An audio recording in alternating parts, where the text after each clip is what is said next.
රතු පාට කීල්ස් එක ඔයාලට මතකද?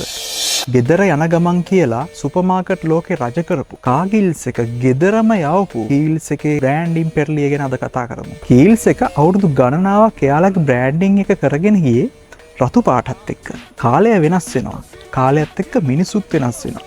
මේ බව හඳුනාගත්ත කීල්ස් එක එයාලගේ බ්‍රෑන්ඩින් එකකින් රතු පාට අයින් කරනවා. ඒ වෙනුවට එයාලා ගේනවා කොළ පාට. අද කස්ටමර්ස්ලා ප්‍රොඩක්ට් එකක් ගන්නකොට බලන්නේ ප්‍රයිස් එක විතරක් නෙවෙයි.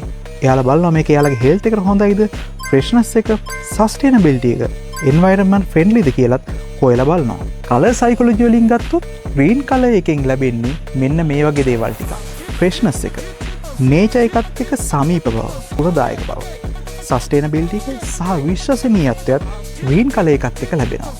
මේ පරිවර්තනයත් එක්ක එයාලට පුළුවන් වුණා. කීල්ස් කියන්නේ තවදුරටත් සුපර් මාකට් එකක් නෙවෙයි, හෙල්ති ලයිෆ්ස්ටයිල් පාර්ට්නර් කෙනෙක් කියලා කස්ටමර්ගේ මයින්ඩ් එකට මැසේජ් එක දෙන්න. මේකෙන් අපි හැමෝම ඉගෙන ගන්න ඕනේ දෙයක් තියෙනවා. අද කාලේ ගොඩක් අය තමන්ගේ බ්‍රෑන්ඩින් එක හදාගන්න ඕන නිසා ප්‍රොඩක්ට් එක වෙනස් කරලා බලනවා.